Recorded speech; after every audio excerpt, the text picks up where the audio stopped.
నమస్తే, welcome to our channel. AP ప్రభుత్వంలో మంత్రిగా బాధ్యతలు చేపట్టిన కొద్ది రోజులకే నారా లోకేష్ తనదైన ముద్ర వేస్తున్నారు. ఎక్కడ ఏ సమస్య ఉన్నట్లు గుర్తించినా తక్షణ చర్యలకు ఉపక్రమిస్తున్నారు. తాజాగా దివ్యాంగ విద్యార్థులు ఎదుర్కొంటున్న సమస్యను చిటికలో పరిష్కరించారు.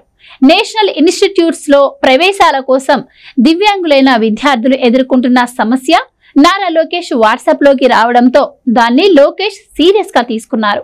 ఇప్పుడు మంత్రి నారా లోకేష్ స్పందించిన తీరు విపరీతమైన ప్రశంసలను అందుకుంటోంది.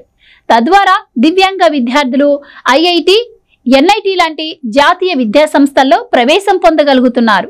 అసలేం జరిగిందంటే, విజయవాడకు చెందిన దివ్యాంగ విద్యార్థి మారుతి పృథ్వీ సత్యదేవ్ ఈ ఏడాది నిర్వహించిన జేఈఈ అడ్వాన్స్డ్ పరీక్షలో దివ్యాంగుల కోటాలో 170వ ర్యాంకును సాధించాడు. ఈ ర్యాంకు ప్రకారం సత్యదేవ్ కు చెన్నైలోని ఐఐటిలో సీటు దక్కాల్సి ఉంది. అయితే దివ్యాంగ విద్యార్థులకు ఇచ్చే మార్కుల మెమో విషయంలో రాష్ట్ర ఇంటర్మీడియట్ అధికారులు ఎప్పటినుంచో ఓ పొరపాటు చేస్తూ ఉండటం వల్ల చెన్నై ఐఐటిలో అతనికి ప్రవేశం రాకుండా పోతోంది. విద్యార్థి సత్యదేవ్ సాధించిన ర్యాంకు ప్రకారం జోసా కౌన్సిలింగ్ రౌండ్ 1లో ఐఐటి మద్రాసులో సత్యదేవ్ కు సీటు కేటాయించారు. అయితే డాక్యుమెంట్ వెరిఫికేషన్ ప్రాసెస్ లో ఇంటర్ మెమోని అప్లోడ్ చేయమని అడిగారు. ఏపీ ఇంటర్ బోర్డు నిబంధనల ప్రకారం దివ్యాంగులకు లాంగ్వేజ్ సబ్జెక్టులు రెండింటిలో ఒకదానికి మినహాయింపు ఉంది.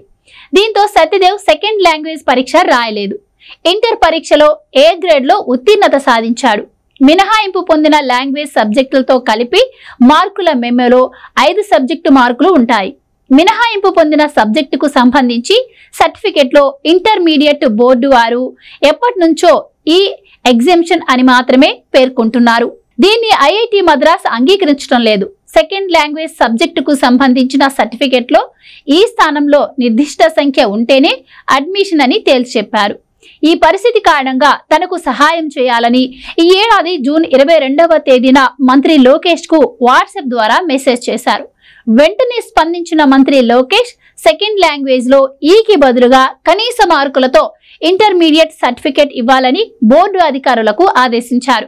దీంతో 35 మార్కులుగా పేర్కొంటూ మెమోను జారీ చేశారు. ఆ మార్కులతో సర్టిఫికెట్ తీసుకెళ్లిన ఐఐటి చెన్నై వారు మెలక పెట్టారు. ఏపీ ప్రభుత్వం నుంచి అధికారిక జీవో కావాలని మెలక పెట్టారు. ఈ విషయాన్ని పృథ్వీ మళ్లీ మంత్రి లోకేష్ పేషీకి ఫోన్ ద్వారా తెలుపగా వెంటనే జీవో విడుదల చేయాల్సిందిగా లోకేష్ ఆదేశించారు. అవసరమైతే చెన్నై ఐఐటి అధికారులతో మాట్లాడాలని సూచించారు. ఈ జీవో విడుదలతో ఏపీలో మొత్తం 25 మంది దివ్యాంగ విద్యార్థులకు జాతీయ సంస్థలైన ఐఐటి, ఎన్ఐటి, ట్రిపుల్ ఐటి వంటి ప్రఖ్యాత విద్యా సంస్థల్లో సీట్లు లభించాయి.